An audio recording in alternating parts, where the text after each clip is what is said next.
This ring muscle up follow along session is for you if you're pretty close to getting your first ring muscle up, or if you can already do one but are struggling to link multiple reps together. Real quick, prereqs for doing this session include being able to do at least 5 false grip pull-ups and 5 ring dips, ideally for 2 to 3 sets.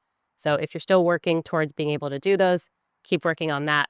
Once you have that down, then this session is great for you. We're going to start with some prep work for the wrist and shoulders and core, and then we will get into some stability work, some technical transition work, and finally some strength work. All you need is some open space to do some floor work, your rings, of course, and a foam roller.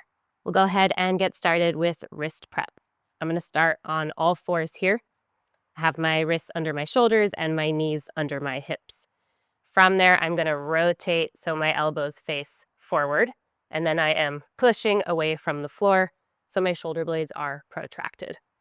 From here, slight lean forward, and then I am lifting up and down through my knuckles, just doing small little knuckle push-ups here.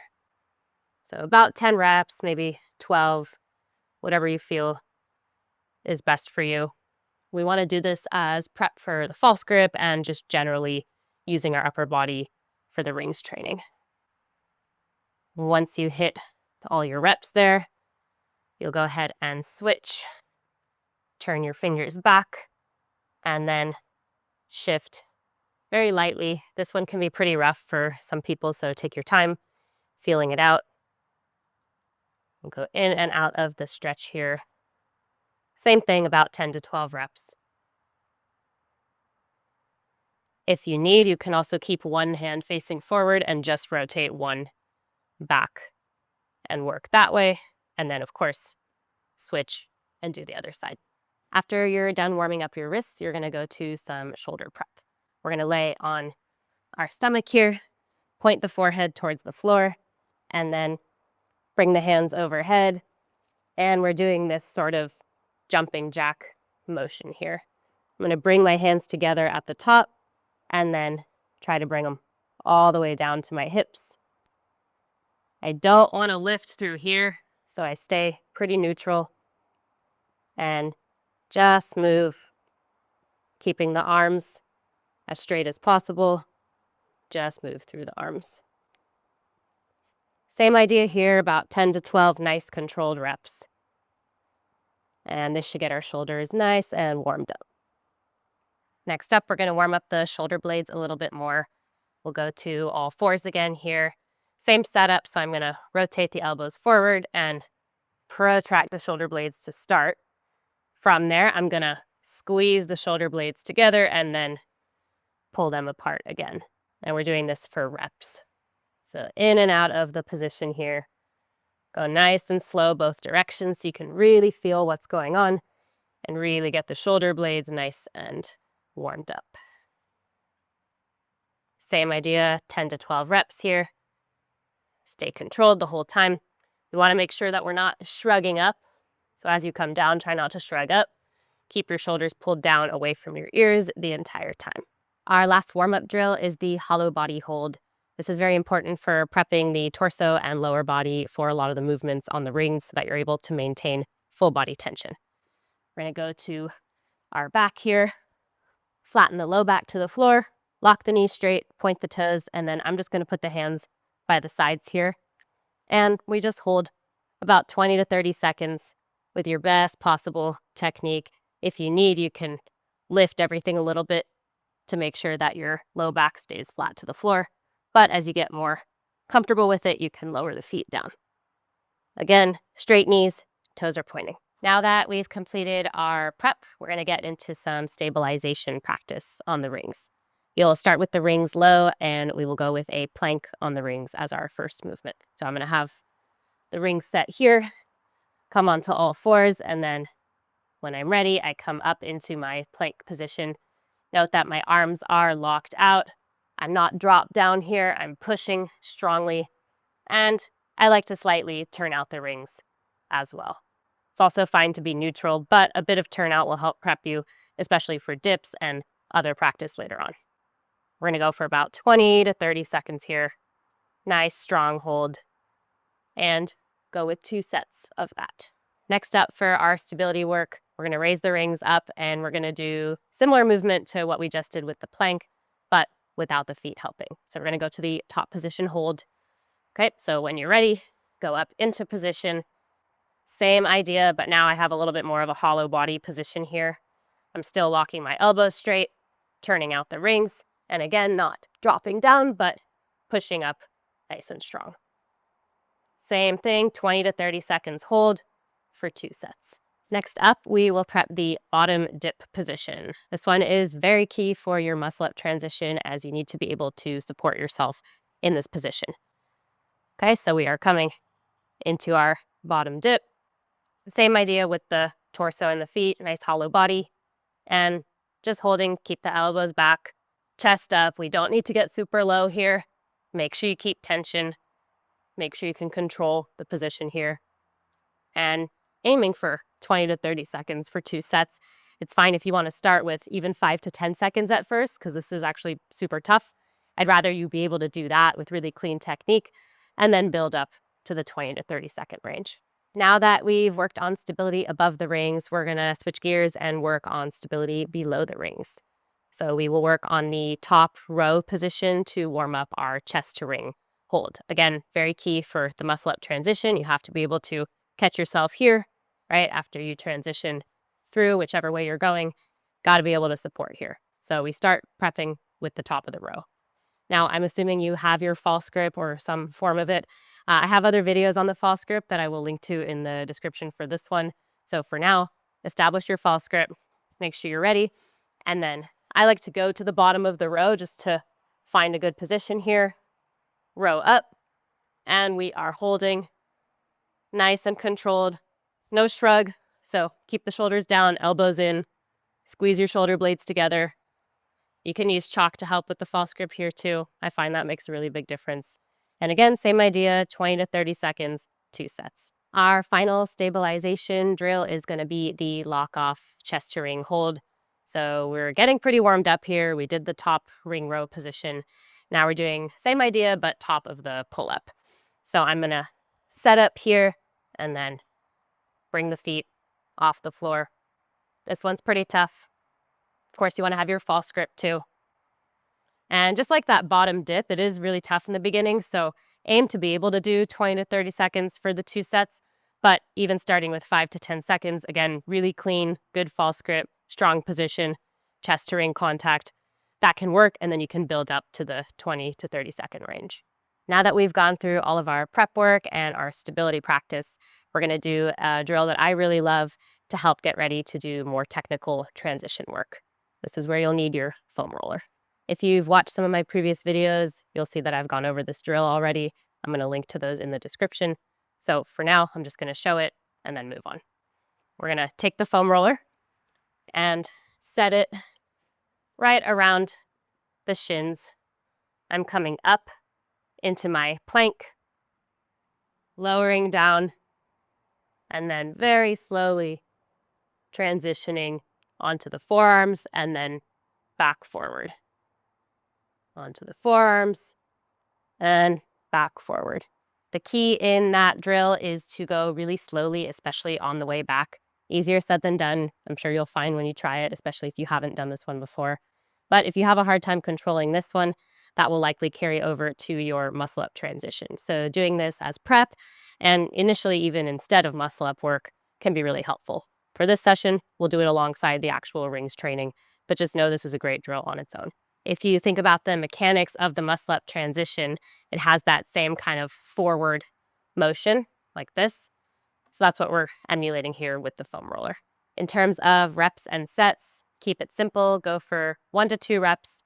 That's all. Doesn't need to be a lot. 1 really clean rep, maybe 2. Back and forth, staying low, staying controlled for 3 sets. Now we're going to bring everything together that we've done so far. So we did all that stability work. We have our false grip ready. We worked with the foam roller, practicing that motion that we need for the transition. Now we're going to work on the actual transition on the rings. We'll essentially just be working the transition without the pull-up or dip portion. So that's part of why our stability training matters so much, is we're going to be working here and here. So super important that you do all that prep before getting to this.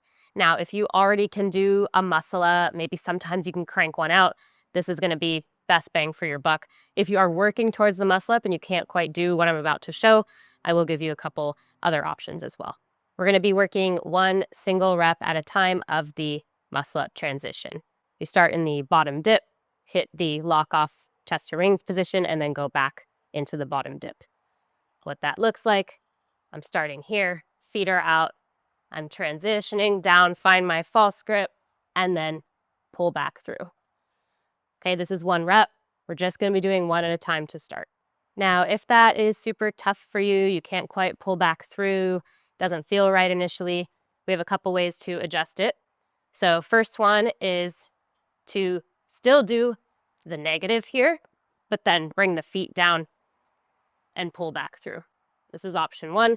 Option two, if the negative is tough, is to keep your feet on the ground the whole time and then go as slowly as you can, hit this lock off position, and keep the feet helping to come back through. All of these variations are going to help you to work on the movement itself. So wherever you're at, go ahead and try these out, see what feels the best, and then you'll work on that. If you don't have your muscle up yet, I would recommend starting with the last option I showed, so feet helping the entire time. And then as you start to try out the negative, realize maybe you can do that with some control, then you work on that, use your feet to help you back through, and then ultimately, as you get stronger and build this up, then you'll do the first primary variation, which is no feet assisting, starting here, coming down, pulling back through, all with the upper body.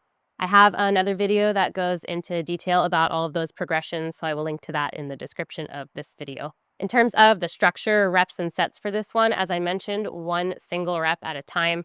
I personally would set a timer for 5 to 8 minutes at most and just work on singles. Make sure you rest 90 seconds, even 2 minutes. So you're not going to do a ton of reps here, but set a timer, work on those singles, see what you can get through.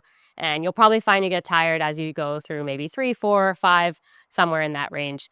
So that's a good way to know that you've worked hard, you've done your technical training, and that's enough for that session. The last part of the session is the strength work. So we did prep, we did stability, we did muscle up, technique, transition work. Now finally we will crank out some simple, nice strength work for the end. So ring dips and false grip pull-ups, 2 staples. I like to do these later in the session, partly because you're already tired mentally from a lot of the technical work, so this is just more grinding out some good, solid strength training. But also, I like to separate the transition from the dip and the false grip pull-up training, so you can really focus on the transition while you're at it, not worry about the pull-up, the dip, all of that. Over time, we'll bring it all together, but for your actual training day-to-day here, I personally think it's good to split everything, work the dips and the false grip pull-ups at the end. Quick demo of the ring dip. We're going to start in our top position, lower down, and press back up. For the first week, go for 3 sets of 3 to 5 reps. See how that feels. Very simple way to progress week to week is to add a set every week. So the next week you do 4 sets, then 5 sets. Build that up for a few weeks as you're working through the training phase. Make sure to rest enough between the sets of ring dips, so 90 seconds up to 2 minutes between your sets, just to make sure you can really recover and really train hard for each set. From there, we will go into the false grip pull-up. Quick demo of that. I'm going to set up my false grip, go into the hang, and then I am pulling up and lowering down. Stay as controlled as you can. Get a nice secure false grip. See if you can touch chest to the rings on each rep.